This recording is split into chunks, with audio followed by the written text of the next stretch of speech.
Assalamualaikum warahmatullahi wabarakatuh. Perkenalkan, nama saya Ivon dengan NIM 2302103010818. Di sini saya akan membuat video pembelajaran pada mata kuliah Teori Sastra. Yuk, simak video saya. Sebelum masuk ke materinya, kita harus mengetahui apa sih teori sastra. Jadi, teori sastra adalah cabang ilmu sastra yang mempelajari tentang prinsip-prinsip, hukum, kategori, dan kriteria sastra. Kemudian, dalam sastra terdapat 4 aspek dalam bahasa. Pertama, menyimak, kedua, berbicara, ketiga, membaca, dan yang keempat, menulis. Karya sastra dibagi menjadi 2, yaitu imajinatif dan non-imajinatif. Contoh karya sastra imajinatif seperti puisi yang dibagi menjadi 3, yaitu puisi epik, puisi lirik, dan puisi dramatik. Yang kedua ada prosa. Prosa ini dibagi menjadi 2, yaitu fiksi dan drama. Fiksi meliputi novel, cerpen, dan novelet. Drama meliputi drama prosa dan drama puisi. Drama prosa lagi dibagi menjadi beberapa jenis, yaitu drama prosa komedi, tragedi, melodrama, tragedi komedi.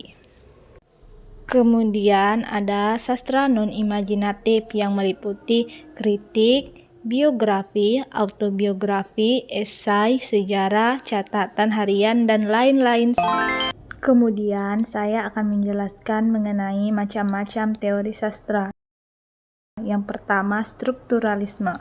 Strukturalisme merupakan suatu pendekatan ilmu humanis yang mencoba untuk menganalisis bidang tertentu, misalnya mitologi, sebagai sistem kompleks yang saling berhubungan. Ferdinand de Saussure 1857 dan sampai 1913 dianggap sebagai salah satu tokoh penggagas aliran ini, meskipun masih banyak intelektual Prancis lainnya yang dianggap memberi pengaruh lebih luas. Teori strukturalisme dalam sastra merupakan sebuah teori untuk mendekati teks-teks sastra yang menekankan keseluruhan relasi antara berbagai unsur teks. Strukturalisme mengupayakan adanya suatu dasar yang ilmiah bagi teori sastra. Theo mengungkapkan asumsi dasar teks sastra merupakan keseluruhan kesatuan yang bulat dan mempunyai koherensi batin.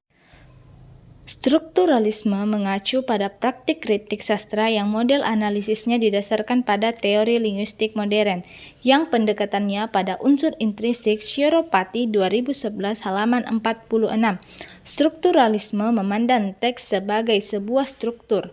Struktur tersebut dibangun oleh sejumlah unsur yang saling berhubungan dalam rangka mencapai keutuhan tunggal. Struktur merupakan kerangka dasar yang penting bagi sebuah cerita. Teori strukturalisme dibagi menjadi 2, yaitu yang pertama, strukturalisme genetik, merupakan teori di bawah payung sosiologi sastra. Strukturalisme genetik lahir dari seorang sosiologis Prancis, yaitu Lucien Goldman. Yang kedua, strukturalisme formalis.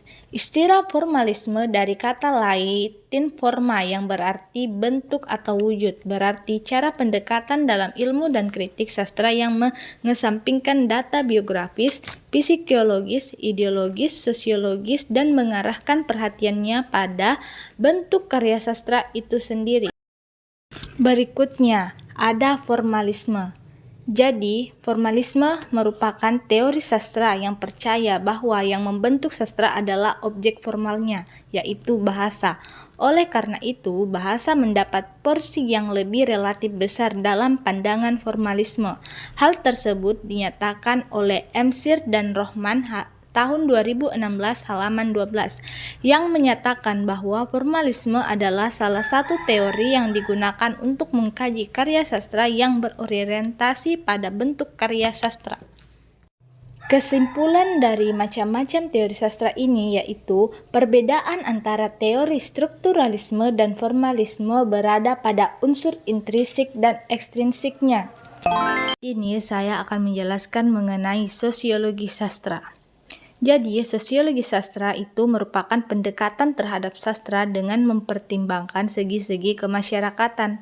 Renwelek dan Austin Weren menyatakan bahwa biasanya masalah seputar sastra dan masyarakat bersifat sempit dan eksternal. Sedangkan Wolff sosiologi sastra sebagai tampak bentuk tidak terdefinisikan kumpulan yang belum utuh.